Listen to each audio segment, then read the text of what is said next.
Testity, testity, test. Checkity, checkity. Check.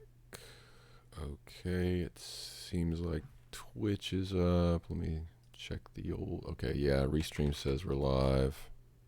Yep, just went live on YouTube. Okay. All right, well, how you been doing, man? I've been doing better. I've been trying to cut out drinking for a while. Okay, yeah. All beer. Cut out all beer. I got a ton of free IPA because I work at a truck stop or truck repair place facility, and one of the trucks dropped off a wrong load of just like Lagunitas IPAs just out the wazoo. Nobody wanted it. I was like, I'll take it. Like how much? How many? Oh, I mean, as far as the eye could see. But You had cases and cases and cases. I didn't get it all. I just, loaded up as much as I could, but that was like more than enough, and I just got so sick of it. I gained like 20 pounds. You're just drinking nonstop IPAs. Because, they say IPA is like, drinking one is like eating a whole loaf of bread. Or Oh, yeah, I didn't think about that. Yeah, certainly not a light beer, that's for sure. Oh, man. So, yeah, I'm just now like getting back. I was like, why am I getting so fat?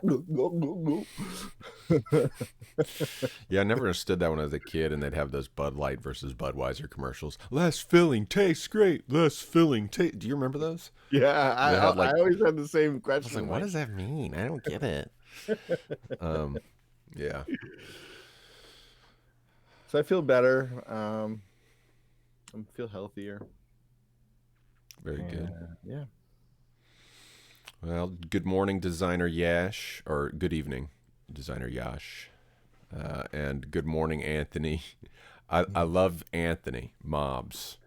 He asked me to say that I love him, so pledge my undying devotion to Anthony Mobs. Oh wow. This is not admissible in a sealed document. I don't know if you say something on camera, is that like a binding arbitration? No, because it could be a deep fake. Oh yeah, it was a deep fake. Someone's taken the time. One of the 6 people has taken the time to deep fake me. What do you mean, one of the 6 people? Oh, in viewing. Oh. But no, actually, I've heard that like if you're on a film set, they can just film you and you can say, I pledge to have my image used, and that can work as some sort of a contract. Yeah. Yeah. It's good evening, Designer Yash. So today I've got a little thing I wrote it was June of 2015. I just stumbled across this in my archives. It was like it was a Ford from a bygone era, a happy Ford, a kinder, friendlier Ford, before everything unraveled. And then I don't know, from 2000, probably like 2008 to 2015. It was like 7 years. I was just like, just happy-go-lucky, and living the dream. But not ironically. And then 2015 hit, and sometime around June, I think. And I started to go off the deep end. Lawsy, how you doing? Been going through your mini blogs. Yeah, it's I actually watched a little bit of those last week. We were going to have a chat about Twitter that turned into a chat about India, and some trips down memory lane. So I've gone back and watched a little bit of that. Yeah, feeling a little bit better about all of it. It's pretty good. Should have a blog for these essays. Yeah, I should have a blog for these essays. In 2020, we're gonna try to reorganize my absurd schizophrenic ADHD output into something more tangible and what is the word? Like better? Yeah, just better organized so that people can access what they want to access and not be bogged down by the stuff they're not interested in at all. So, all right, well. Let's kick it off here with this essay for anybody that's in any of the chats. Let me share this real quick. This will show up on YouTube. I don't think it'll show up on Facebook though. Let's see what it goes to. It goes to Twitch, DLive, and YouTube.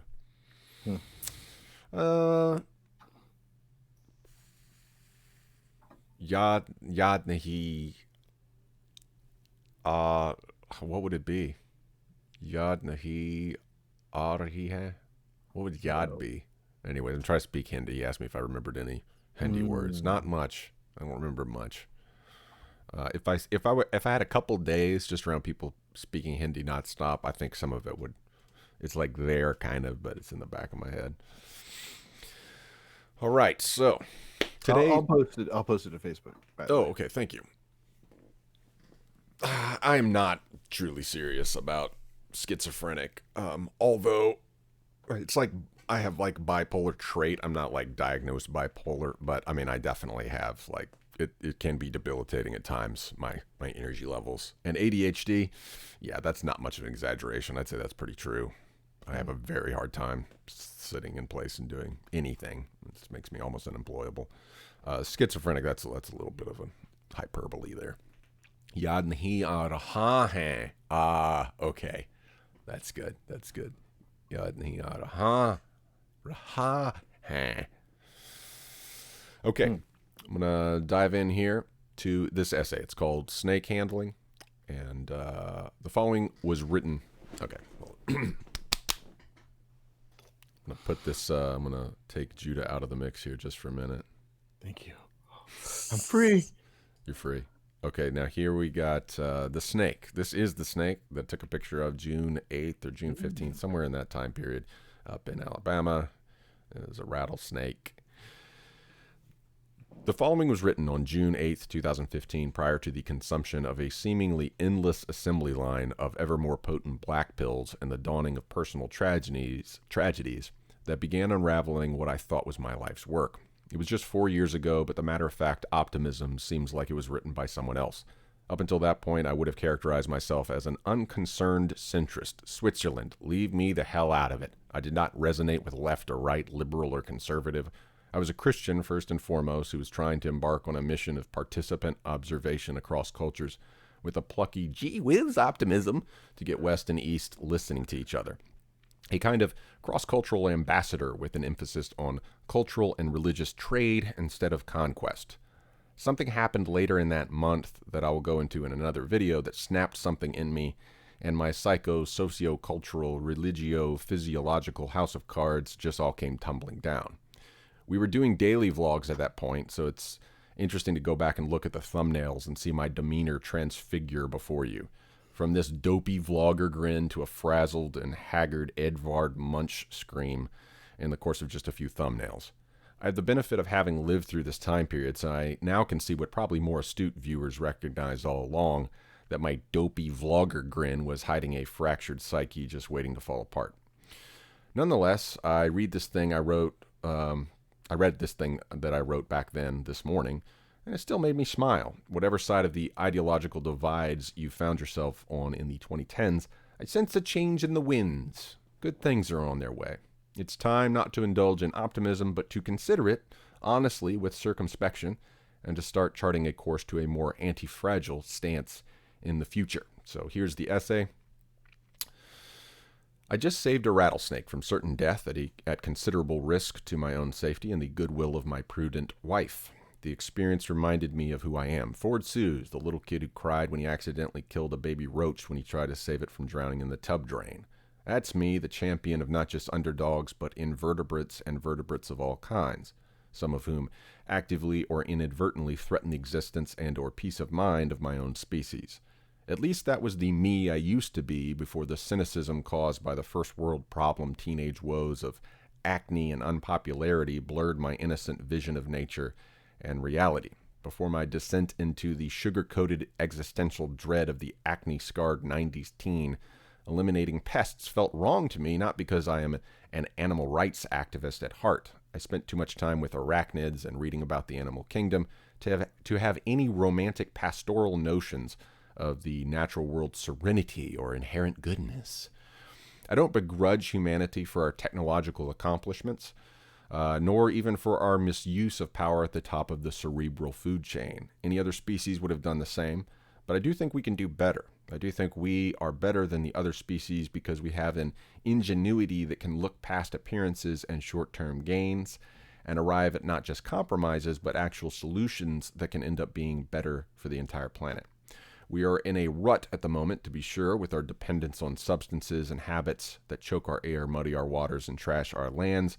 But the Chicken Littles of the world have always prioritized doomsday scenarios over hard work, and it's my conviction that if we would just apply our ingenuity, we would find a way out of our current rut and forge new pathways through Mother Nature's ruthless indifference.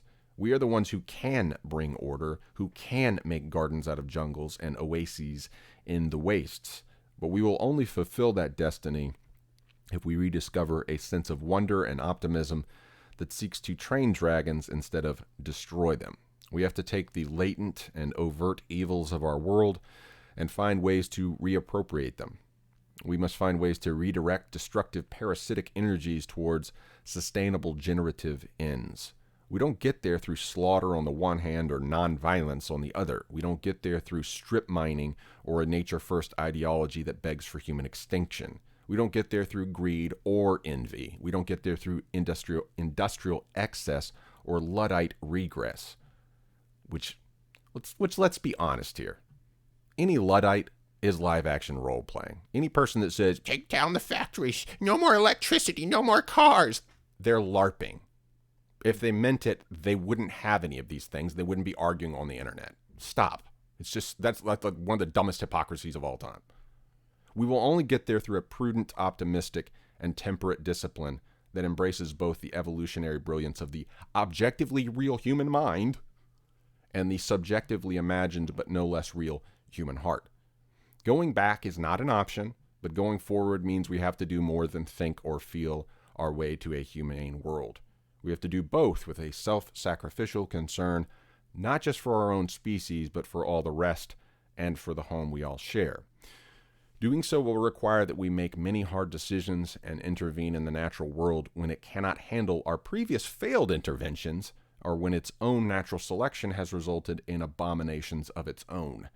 Spend any time looking at the animal kingdom and it's just, or any of the kingdoms, it's awe-inspiring in its horror at times. Many religious myths revolve around the serpent. Whether or not these myths retain any historical reality, they do confirm the power of the snake in the human imagination. My encounter with a snake reminded me today that regardless of the threats that they may pose, we owe it to ourselves and to the snakes of the world to find a third path between nihilistic resignation to Mother Nature on the one hand and aggressive scorched earth conquest. It is time to evolve from the violent passion that has defined life on this earth with the courageous but humble decision to dance with death. So that's a repeated motif in my stuff, the dance with death. That's something I like to think about, play around with. I think when we look at most films, the climax of a film in the third act, when all things are coming together, it's usually a fight. It's almost always settled with violence. We're getting to a point now where that's just not going to work. It's not a feasible strategy for all the many different ideas that have existed in the past, recorded history. I think a dance, we've talked about the art of maneuver. The Ender's Game is really kind of in a sense, it's almost like a pacifist manifesto that uses action, story tropes to get at the point that there's something else going on beneath the surface that if we could just figure out, and if we, had a cross-cultural understanding, we could find a path forward that's good for both parties. But we jump to war so quickly. We assume that that's the only, it's so stupid. We assume that is the only option, and everything is a competition when say what you want about capitalism, there are examples of cooperation in competition all the time. There are examples of open source patents. We have the internet because of that. I mean, sure, it's overrun now by, five people, five giant corporations, but we still have it. Like we navigated the AOLification of the internet in the late 90s, and that AOL doesn't even mean anything. Everyone's like, oh, man, Facebook and Amazon and Google, they own everything. Yeah, they own it right now. I mean, people have such short attention spans. It's insane. Like, and MySpace is dead. So much of the stuff that actually existed back then, it was an ecosystem unto itself, is no longer here. I think, Facebook, Google, and Amazon will still be around in 10 years. But this, like, nihilistic dread, oh, well, it's all over, it's all lost. Like, get over it. It's just so, it's so petty and dumb. It's just like 1984 world. Like, you're forgetting what happened last week. Oh, we've always been ruled by this other nation. Oh, man, we're never going to get out of here. Like, how stupid are we about this stuff? We just can't remember what happened last week. So, good things are going to happen in 2020, starting in 2020. We got a whole, crypto was the first sign that, something could happen. Obviously, like at this point, it's so hard to use Bitcoin the way it was intended. Like I was trying to get some of my Bitcoin out so I could buy this camera, my new video camera. And at this point, it's like everything has a know your customer rule. So the whole point of any of the what do you call it? Like the little hubs where you can actually trade Bitcoin, like Coinbase and the Cash App. Like all of them have a know your customer. You fill out all of your information. They know everything about you from the time your birth.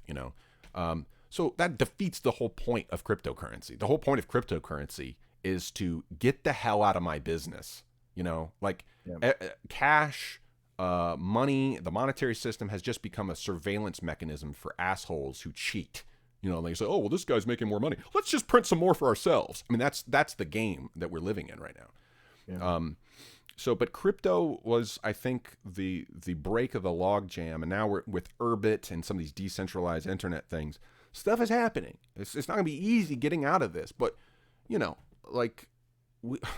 we have made it through crazier things. Believe it or not, we really have. It's pretty amazing. So... Do you remember ICQ? Oh, dude. I'd totally forgotten about ICQ. And I was like what do you call it? I was a cuck dork that used AOL IM. Yeah, so I wasn't cool. I wasn't the avant-garde. Oh man, I had so many bad ICQ. Remember, you could see when somebody was typing, so you couldn't make a mistake. I had so many discussions with ex-girlfriends that misunderstood what I was saying or caught on to my real intent because they could see every letter being typed. I forgot about that. That was the kind of interesting thing about ICQ. Yeah, that's interesting. Yeah, I remember me and Melissa, we had some of our earliest flirtations on AOL Instant Messenger. But it's true, man, that every time we think we see a mountain, most of the times it's just a cloud and it eventually evaporates. Yeah, it's true. I mean, we're definitely in the fog. And when you're in the fog, it's so hard to remember what it looks like out of it. And I've been in an existential fog since, honestly, 3 weeks after I wrote this, was the beginning of everything. I just realized that that's when it started. I was like, well, when I try to think back, when did I start losing my grip on what I thought was reality? And the truth was, it wasn't reality. It was this kind of subsidized, just spoiled kid, thinking that the world, go back and go look at the faces that I make. It's like the stereotypical soy boy face that everyone makes fun of now, selfies are just I actually have it up. I'm looking through. Yeah. I'm just this dopey, it's like looking at me as a kid. But then there are moments where I'll look back to a picture of me as a kid and I was like, that's authentic. There's authentic enthusiasm and this sort of cringy, faked enthusiasm, where you're tricking yourself into thinking you're having a good time. And I think so much of my life has been in that. So I had to go through these last 4 years of existential dread and self-loathing to get into a better spot. So, There was, shoot, there was something in that. Oh, I guess this is tangentially relevant, but did you see the new Tesla truck? oh yeah, it looks like first thing I thought it was the Halo truck, the Halo Yeah. Warthog, whatever. That's the first thing I thought of. But see, I got into a little bit of disagreement with so I work like at work. We'll hit chat in just a second, guys. I sit next to a millennial, and well, I don't know if she's 25, and I was trying to explain to her, like when I saw it, like everybody was like, "Oh, it's ugly," and at first, you know, I was repulsed, but then I was trying to explain to her, like I brought up on YouTube picture of like an early Ford, and I said, you know, Ford truck, and I said, "Oh yeah, this is so beautiful," you know, like you really love how this looks, you know. And I wanted to get to the idea that like that's just what you know. That's a archetype, you know. Like she was pointing out like the F-150 and how awesome and sexy it is, and I'm like, that's just the archetype that's in you, you know, that you resonate with now. That thing is probably like our kids are probably going to think our F-150s look, you know, stupid and old. Well, and yeah, I think that when you think about beauty standards too, that's another thing that's just so arbitrary often. Like I think that there is something that is true beauty and truly aesthetic.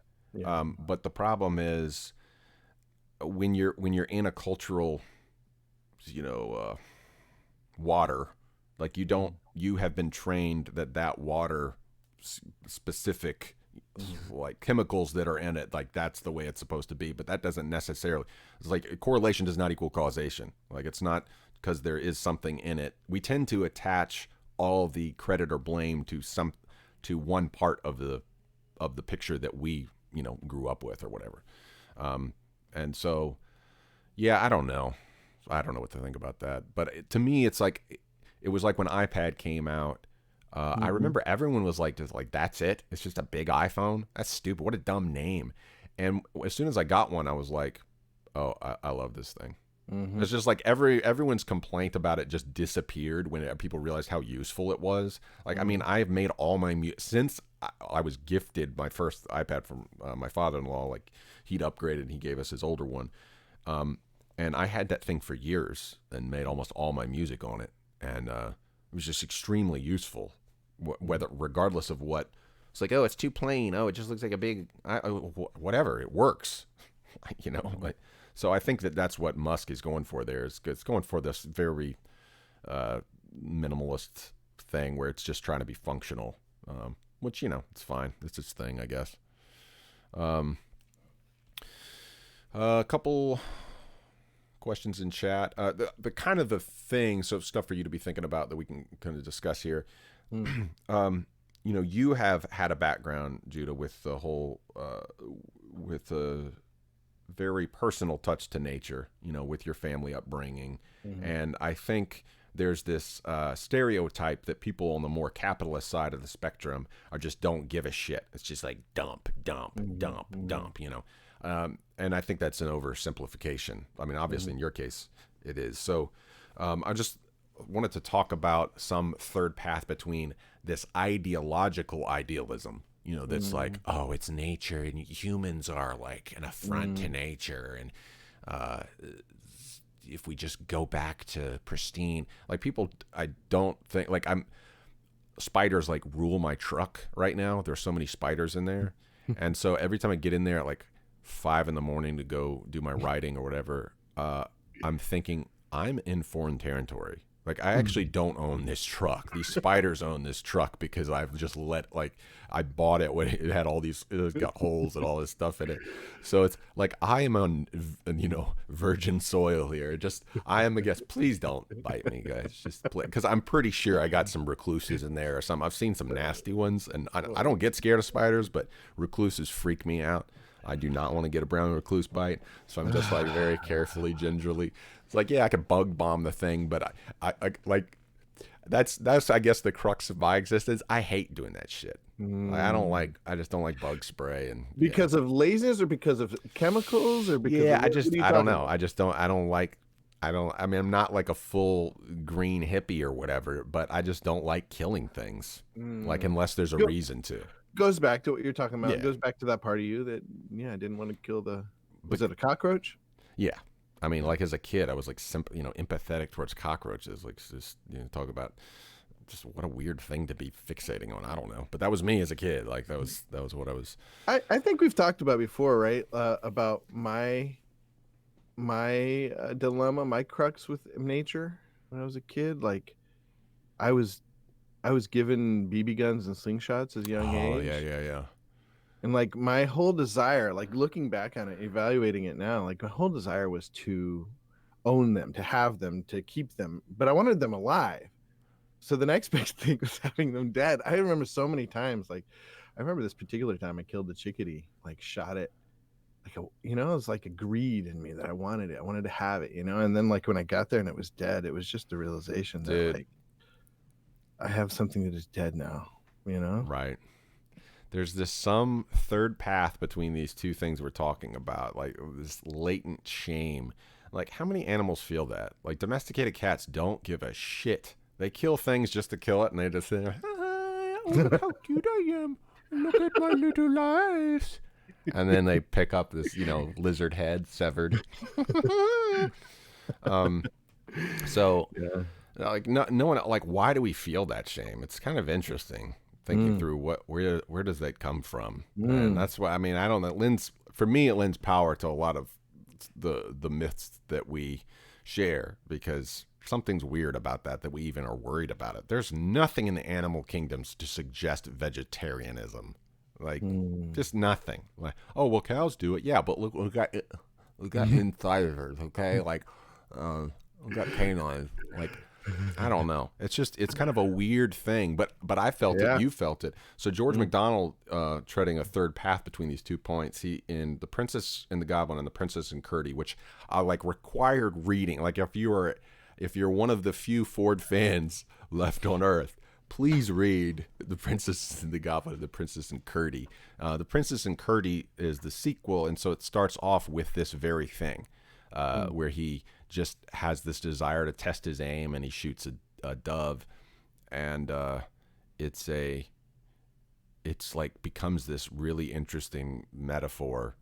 Oh man, like, he is such a weird dude. Like, there are times he sounds like a full blown vegan Hindu, and then like in his understanding of the importance of all life, but it's not non-violent. Like, Mm. there's an epic battle scene at the end, and which they're killing people, and it's just it's a weird, I don't know, he's such a strange entity. Like, I'm fascinated by that guy.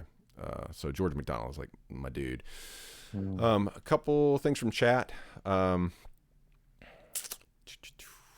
Designer Yash talks about doing reactions again. I'm not going to ever do reactions, I don't think, but I will be doing some reviews in 2020. So, Mm. so that is definitely happening. Judah, actually, we're going to talk a bit today, me and him, about was it the Holly Bolly stuff you were talking about, the shirts? Just in general, the shirts. Yeah. Yeah, because we are, so Holly Bolly stuff will be coming back in modified form. But reactions are a dead meme, and I lost that battle, and I'm not going to go try to deal with it again. Especially when Yash Raj and T Series, all they'll do is just monetize my videos. So why would I advertise for them if they're not going to compensate me at all? So no, they can take a hike. Hey Henry, if you're still there, what's up, man? We're gonna play some League today. So League, bro, come on, I'm back. Where are you and Sebastian? I'm back. I am Hey. like, I have drank the Kool-Aid. Like, it is part of my every being now. Okay, I'm back, baby. I think an addendum to what you said just before, like you're not going to do any reactions to like Hollywood or maybe Holly Bolly or whatever movies, but you can still do reactions to like people's work and like found on Facebook type stuff, right? Yeah, I don't know. I'm not really interested in the whole reaction is now the I would be willing to do the Holly Bolly honest trailer things again, even if I can't monetize those, because those were fun and they end up being a pretty good, Draw. they get views and stuff. Yeah, So, yeah. and I had a good time with them. So if we get back into the middle of that, we'll probably try to do one a month. Like that'll be the goal as we actually get going again. And but doing reviews like the Holly Bolly one takes we did, and I'd like to do these for American films as well, probably, but I don't know. That's a ways down the road. But basically, just take that rubric that me and Indian Dude kind of figured out over some period of time, where it's to the point movie reviews, as opposed to this 15 minutes of a dude talking, like trying to be funny and stuff. Like, Yeah. so Carm says, I think the arguments about Big Ted are a bit more nuanced than Big Brother.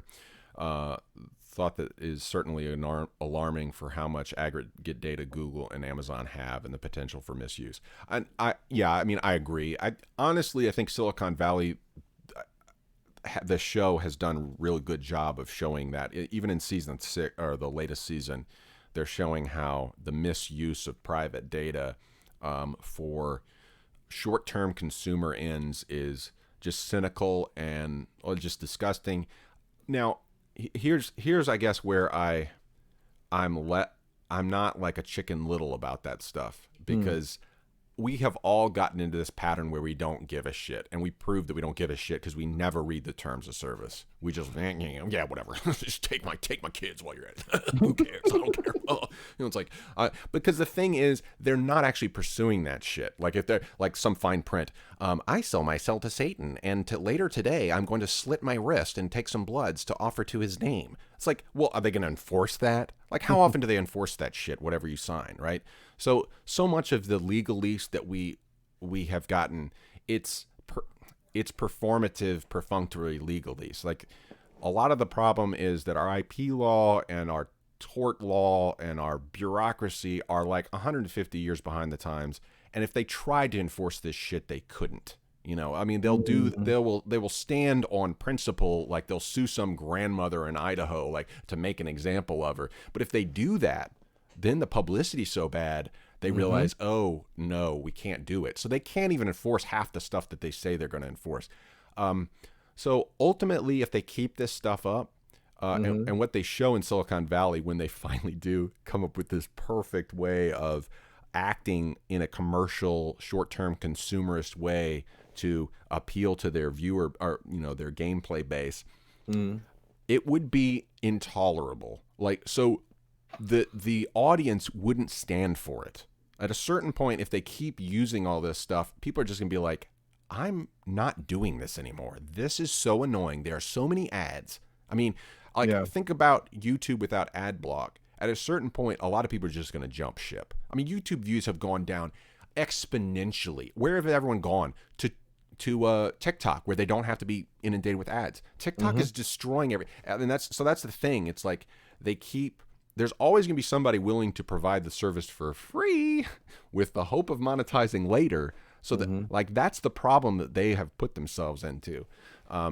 So yeah, I'm not really Chicken Little about it. I think good things are on the way. I don't trust any of them, but at the same time, I'm not really that freaked out about it. Well, how do you feel about COPA, by the way? Now that thing does annoy the hell out of me, and it, again, is a sign of the problem with YouTube and all of them. They backed themselves into this corner. So YouTube made me sign this week or last week COPPA. It's the Child Online Privacy Protection Act. Is that what it is? Something like that. And so basically now every video you upload, you have to attest. You have to click a little button saying this video is made for kids. So if you attest that, then it damn sure better be made for kids. If they can have some idiot intern scour it. Probably not an idiot intern. It's probably someone at a click farm, that they're exploiting. We use our algorithms. Yeah, their algorithm is called a warehouse in Bangladesh. And so they have these people scour through, devoid of context, cherry pick some dumb detail, like, oh, this person is a child molester because he made a joke. And then, it's just another way to shadow ban channels that they don't like. So basically everything they do at this point is there's a black box, you can't see inside it, and it's not an algorithm. It's humans making editorial decisions saying we are going to and playing teacher's pet and picking who they want. And that's why YouTube is just insufferable at this point, because they have an agenda, and they're promoting channels that they like and hating channels they don't. So yeah, on that score, I think it is pretty stupid, but it's a bad business move in the long run. All this stuff, if it's annoying you, then it's annoying other people. Well, that's what my first reaction. I had a couple friends like warn me, like, hey, you're gonna get fined $40,000. You got to go through all your videos. I was looking through your videos, and some of them are, and I'm like, what? They're gonna fine me $40,000 for a video? Like, let them try. Yeah, good luck with that. I mean, it will be like a RICO reverse lawsuit, and we'll just take them for all they're worth. Like, it is so absurd. I mean, they're basically trying to, like, not go beyond stifling free speech. It is just the thing is, they're not doing it for that reason. They're doing it to cover their ass. That's the whole point of COPPA. Yeah. And they don't want to get sued by somebody who's like, that is because there's a third party involved. There's a channel that's actually exploiting kids. And of course, they're 3 years late to this. This was basically, it shows how, antiquated and useless our legal system is. This was in response to all those stupid Spider-Man Elsa videos.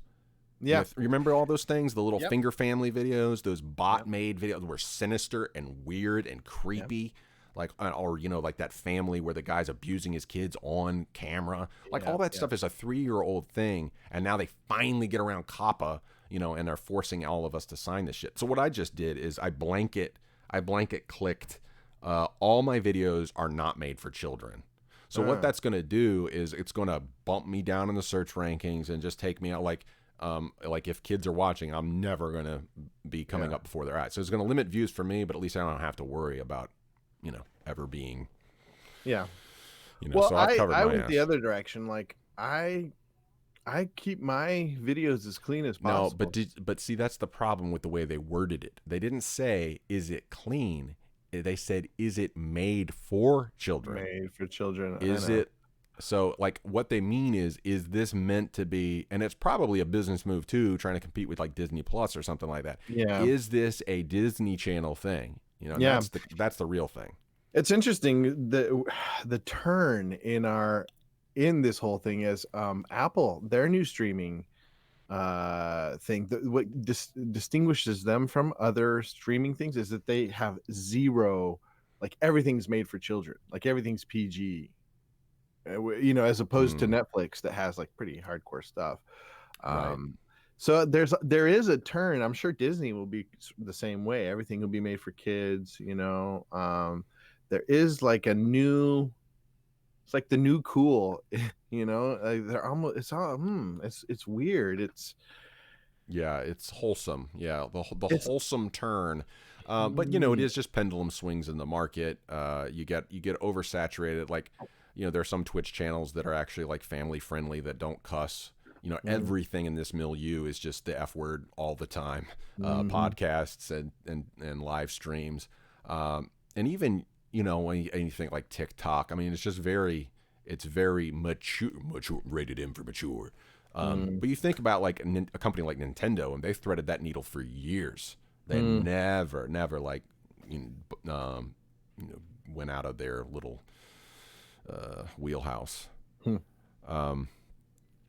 So Carm says the real argument for me that is represented by these big tech companies is another cycle of unchecked capitalism where God is money and consideration humanity has no place. Okay, so I'm gonna go off on a little rant here.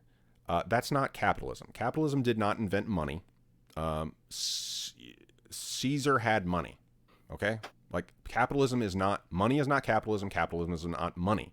Now, consumerism is a version of capitalism that is focused on quarterly profits. If you want to lay blame at this, you can lay it at the foot of fractional reserve, stock market driven consumerism. Fractional reserve, centralized bank, stock market consumerism. All those things have to come together. Capitalism says nothing about any of that. And that thing that we have now is not unregulated. Full stop. Where do the regulations come from? They come from people who made a ton of money cheating with a guild of people, a cartel. Again, not capitalism. Cartels have existed for millennia. Yeah. Okay? Like, capitalism did not invent cartels. We used to call them different things. We used to call them feudal lords. We used to call them dictators. We had different names for these people. They've just changed. Slaving industrialists. No, slaving industrialists are just despots, okay? They're tyrants. And they're using that milieu to make themselves a giant kingdom. But that wasn't capitalism that ushered that in. Like, Karl Marx was a moron. Or if he wasn't a moron, he was a capitalist. He was just trying to find a way to make money off of dumbass books, recycling other people's ideas, and to make himself a demagogue. But demagogues weren't invented with capitalism, and capitalism isn't money. Capitalism is, by definition, the arranging of a stock of a good. The arranging of a stock of a good, preparing, planning ahead so that you have that stuff on site so that you can better serve a customer. It is not looking to serve constituents. It's not looking to have, people in a ballot box. It's looking to actually serve people. It's a service economy. It's noblesse oblige by another name. It's a ruler it's a meritocracy. It's a ruler who does not rule the people that they can go away from him and don't have to buy from him. That's not capitalism when someone does that. You can call it crony capitalism, or you can just call it what it is: centralized, planned, printed money, fiat currency, fractional reserve banking, a stock market driven quarterly report that's only looking at profits in the next quarter. It doesn't give a shit about what happens next year. It's short-term, high-time preference, greed. Capitalism did not invent that. Greed has existed for millennia. And we have all the historical evidence that this is true. Capitalism did not invent money. Money's been around forever. Before there were prints, printing presses or coinage, we used trinkets. We used shells, whatever. Like, human beings need something to convey value. The problem is our money now has no value, and it's not even cash backed anymore. It's just numbers on a screen, just like I said earlier. Like, you can blame Amazon and them all you want. The Federal Reserve can be like, well, you know what? They didn't pay their taxes the way we wanted to them. Print us up some more money. That's literally what happens, y'all. So why are you complaining about, like, Amazon not paying its taxes? All the Federal Reserve does is just print more money for themselves. There is no money. None of it's real. It's all fake. They make it. It's fiat currency, which means let there be. God says, let there be light, and there was light. The central banks, the Federal Reserves, they say, let there be money for me. And it doesn't matter if you have Obama or Bush. They're just going to do a federal relief asset program, and they're just going to print $1 trillion and give it away. Whatever. It's so, like, that. It's not accurate. That is not capitalism. I'm getting tired of hearing capitalism being blamed for that. Capitalism means being prepared and serving your customers. That's what it means. That's all that it means. True that. In fact, I'm sorry. I'm not directed at you. I'm sorry if that came off offensively. It's just I hear this nonstop, and by very smart people, very, very smart people I respect on Twitter, and I'm like, this is a straw man that's not even trying to understand where capitalism came from. Adam Smith is not capitalism. There are like 1,000 other people you can read who give nuances to what capitalism is, and I've talked about them on this channel. Carl Menger is one. If you want to understand what, like, a real understanding of capitalism means, marginal utility is absolutely necessary to understand, and we all benefit from it. We can have this conversation not because of centralized planning, but because of that kind of capitalism. Marginal utility. Just ditch the words communism, capitalism. They've never existed as far as human beings are concerned, because they've never lasted longer than a week. Because someone's always come in, demagogues, Pied Pipers. Another reason Silicon Valley is good. Demagogues, Pied Pipers have come in and said, "Oh, I'm a capitalist. Oh, I'm a communist." And they're just demagogues. They're just dressing the part. And it's just Game of Thrones. They're playing like they are a businessman, or they're playing like they're a communist comrade. We've never seen either one of them in action, except in little tiny pockets here and there. I mean, we've probably seen communism. If you want to see what communism, I think Taleb actually said this. Like, if you want to see communism, it's a family. Yeah. Like a family. Yes, we can see that communism can work. And there's small communities where people actually split it up. Great. But then you hit a critical mass where you don't know a person's true heart and intentions. And then they just, wolf in sheep's clothing their way to the top. And then they turn it into a despotism. Right. Communism works fine on a micro level. It's on a national level where it's not real communism. It's despotism. Well, and whenever anyone talks about late capital, we're not in late capital. There's nothing capital about any of this. And the way that we talk about capital is like there's this actual, it kind of goes back to the snake thing. There's this actual serpentine deity that's like Cthulhu, and it's capital is eating us all alive. No, we're eating ourselves alive, dumbass. The devil didn't make you do it. You did. No one made you buy any of this shit. You bought it. Like, take some responsibility. Like, we are guilty. I can't help it. I'm just part of the system. I have to do what everyone else is doing. It's like, you're giving up drinking for a while. It's like, that's a choice. Like, that's part of capitalism, is actually making a choice about what you want to be your capital. You can define your value. You can define your own money. Maybe you just go off the grid totally. You're like, I'm not going to use cash anymore. I'm not going to use credit cards anymore. You can cut that credit cards up. Like, you can be the master of that to some extent. Now, the thing is, and part of what I was talking about with the whole snake handling thing is, we are kind of in this time where our movement is restricted. We got to play the game according to the rules to some degree. How do we dance with this serpent that wants to eat us? Like, using the metaphor again. Yeah. And some of these serpents do want to eat us. There is a Cthulhu company that does just want to eat you alive. How do you come at them and try to strike off their head, and then it just grows 8 other heads? Or do you find a way to beat them at their own game? And that's the dancing metaphor. Like, you cannot fight these things, but you can outmaneuver them. And that's what me and Jude are trying to get back to, that art of maneuver. Try to figure out, how do we make it in these systems that are so complex and so confusing? It's almost just like a religious comfort just to think, oh, capitalism made me do it. Oh, communism made me do it. Oh, immigrants made me do it. Oh, Trump made me do it. Oh, Hillary made me do it. Just find a demon, find a scapegoat. Like, that is not a new strategy. That is so old. It's a 5,000-year-old strategy. It's outmoded, and it doesn't work. Yeah. And let's review what we've sort of uncovered thus far. One thing is, I think the thing you keep coming back to, which I love, is up your ratio of stuff that you're creating to the stuff that you're consuming. That's right. If we can get that up to a degree, here's the thing that's so hard about upping your ratio of output to input, is that it's demoralizing, because you realize this looks like shit. And someone is quick to point out that it looks like shit. You know what? We need to be more gracious with each other, at least at the beginning, to be like, look, it's not perfect, but I liked this part of it. Like, just point out the one good part. And if we can do that, then it can kind of give you, because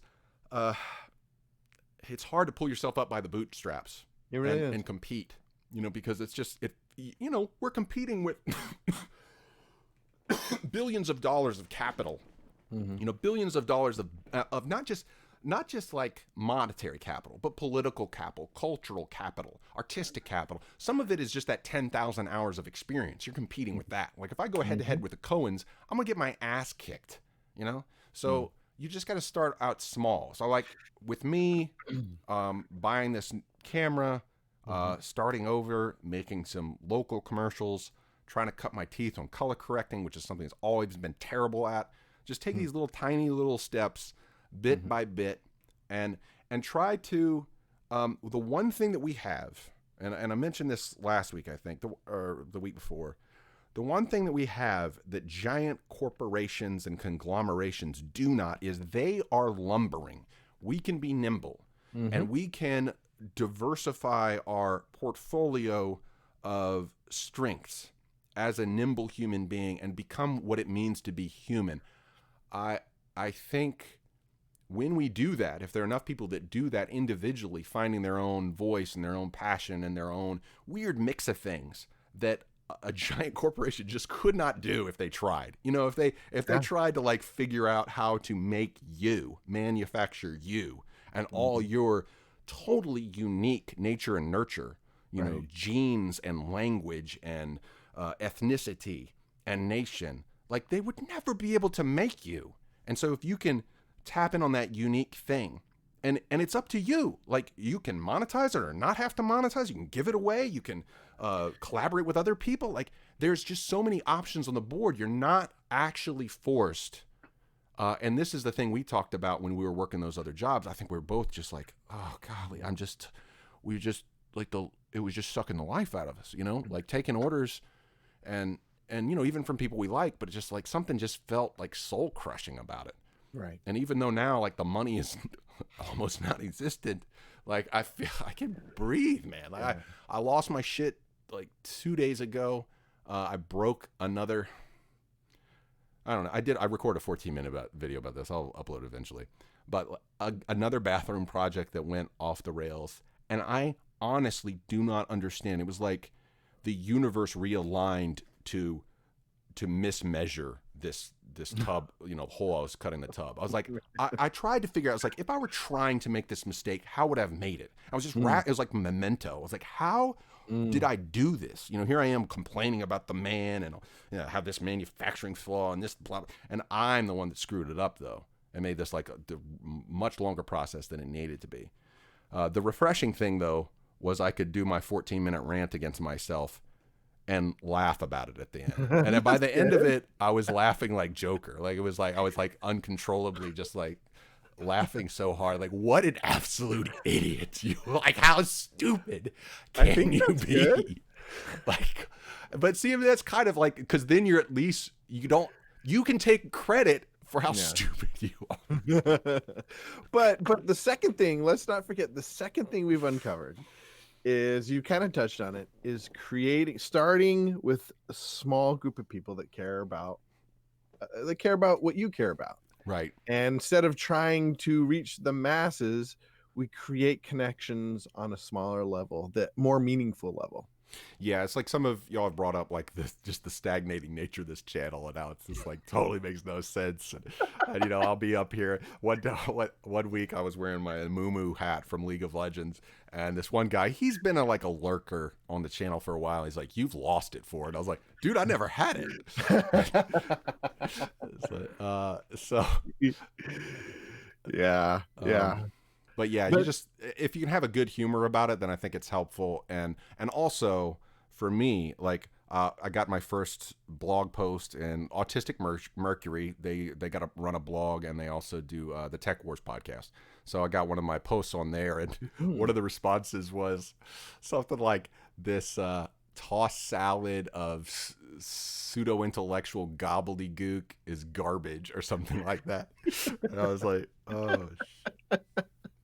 I am a suit. It's like, whatever. It's just where I am. But like this pseudo-intellectual gobbledygook that populates all my writing at this point. And that's a t-shirt. That's a t-shirt. in this terrible, like all over the place ADHD schizophrenic podcast. We're on episode 32 now. The point is to take this is like the raw materials of the stuff that I'd actually like to like put into some uniform, more sensical thing in 2020. And then to be able to laugh about it, like I'm in a better place than I was 2 years ago when I was like hitting myself in the face. I'm like, seriously, like that's not an exaggeration. Like, this guy hates me. I'm a piece of shit. Oh man. All right, let's hit a bunch the chat. We're gonna stop a little bit earlier than normal today. Not gonna buy the Cyber Bomb Dookie Bomb. Am I gonna buy the Cybertruck? Hell no. I told you, like, I'm poor. There's not exaggeration. I'm living in my mom's house. Wait, what? What did he say? Buying the Cybertruck. That's like not even an option. That's like, no, not gonna happen. Buying the Cybertruck. What can I say? What can I say? I'm a horny lad. Who said that? Oh, bomb diggy bomb bomb. What a coincidence! I just finished handling my snake. Oh man. You will do a great disservice to Ford if you buy a Tesla truck. Top 10 anime betrayals. True. No, that's right. I got to stick with my word. Have you heard about anything about Ford and Ferrari? Oh Are you gonna man, watch it? I missed out. I was gonna go see it last weekend with Joseph and Dave, friends of mine. I think I'm gonna watch it. Yeah. Oh, I'm definitely gonna watch it. I've heard Yeah. great things about it. Just Well, great and things. we watched a documentary about the real story. And Mm. I'm not a real big car guy, other than my name being Ford, but I love the GT40. That Mm. car is like my absolute dream car. And so Yeah. to watch that and to see how they kicked Enzo's ass, Oh like man. it just makes me so happy. I Proud to be re- an American, baby. I'm proud to be an American. I really regret not seeing it. I had a chance, and I had to stay home. I had some sickness at home and stuff. But everybody says, and I'm a huge Christian Bale fan, Yeah, me too. and I don't Christian, care. and they say he just like he knocks it out of the park again. Dude, He man, steals every he's scene. no, yeah, he's like He's otherworldly, man. he's And good. generational talent that we're Yeah. gonna look back and be like, it's gonna be like Oh one yeah, of those. yeah. I mean, because the machinist, good grief, the dude was like transformed. I mean, like he like crucified himself for that movie. It's just disgusting. The fighter is the one Yeah. that the like I kept having to remind myself that it was him. I know. I mean, he looks like a methed out. Yeah, like he's just another level there. Yeah. And of course, Matt Damon. Matt Damon. Matt Matt Damon. Unfortunately, Tesla is not available in my country. Yeah, it's okay.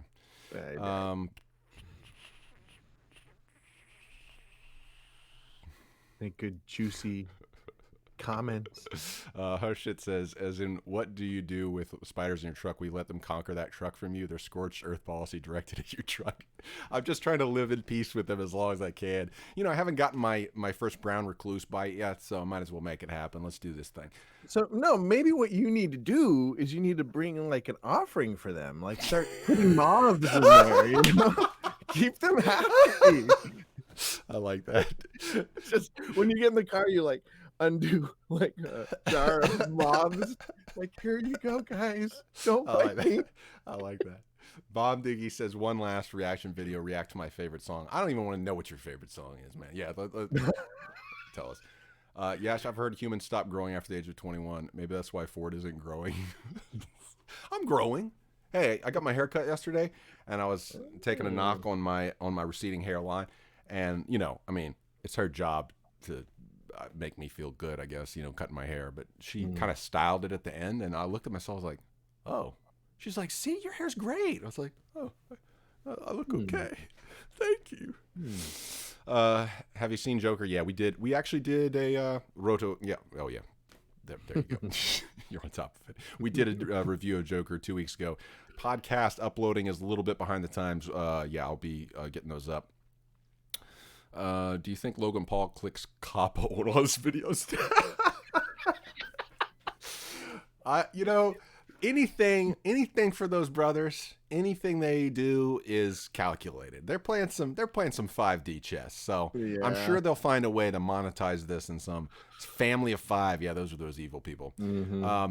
Karam says, I guess I'm speaking more on the adverse impact on the human psyche and focusing, keeping you engaged no matter what, because money is the ultimate goal. It's beyond just annoying ads. I definitely agree. I agree with this short term.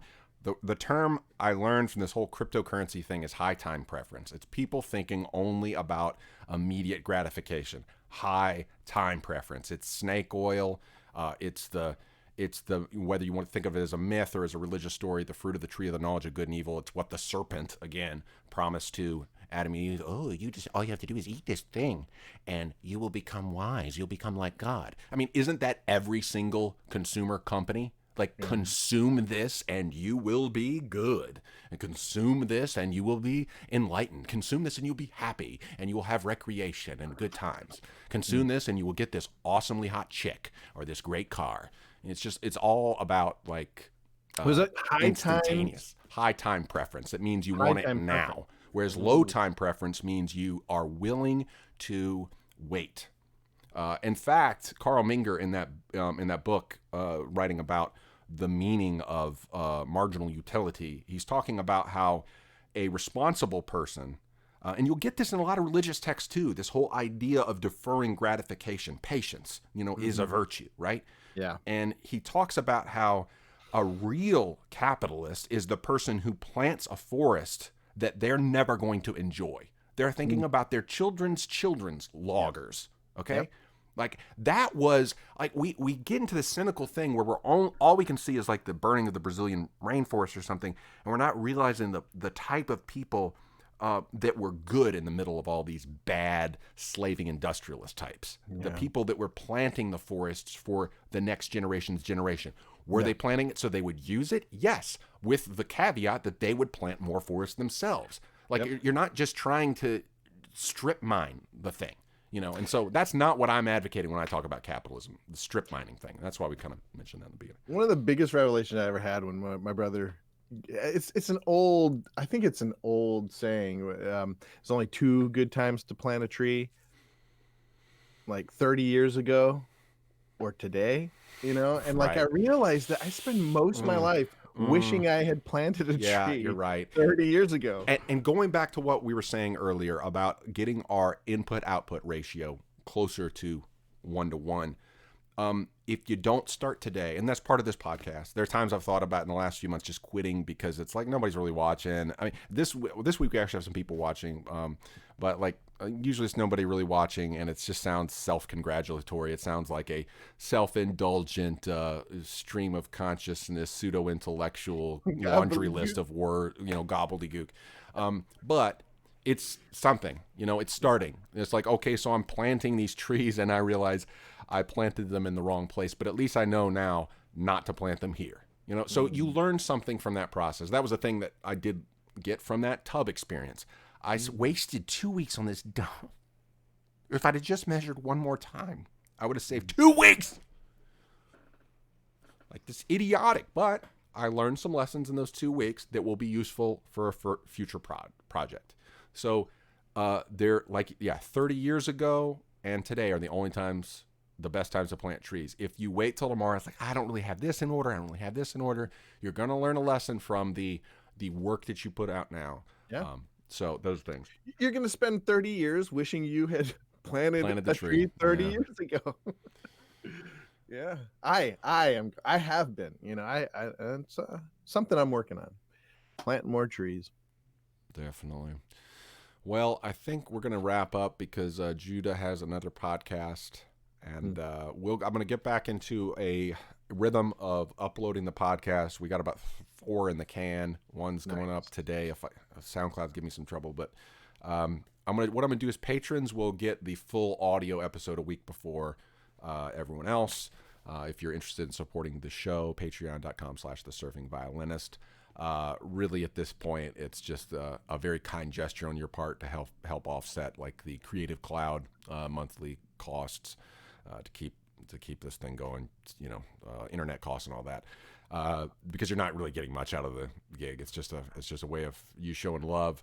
But in 2020, I've got some extra content that will be exclusive to patrons and or at least that you'll have access to that other people would have to pay. So there's been a book I've been working on for 2 years. We're getting closer to the point where it will be shareable and readable, and hopefully won't be quite as intellectually gobbledygook, pseudo gobbledygook. But thank you for tuning in, all of y'all. It's been a lively chat. Sorry I didn't get to everyone. Until next week, keep it creative, keep it cross-cultural, keep it constructive. What were we saying? I already forgot when we started the thing.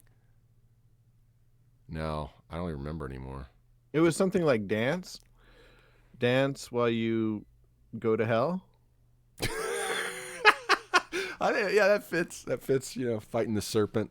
That's another thing we discovered about fighting the man is we got to go to hell. Got to go to hell. Yeah, I went through my own personal hell, and I came out laughing this week. I definitely got some. The one nice thing about that Joker laugh is it's a pretty good ab workout. So, nice. So, all right, Godspeed, everyone. Yeah, dance while you go to hell. We'll see you next week.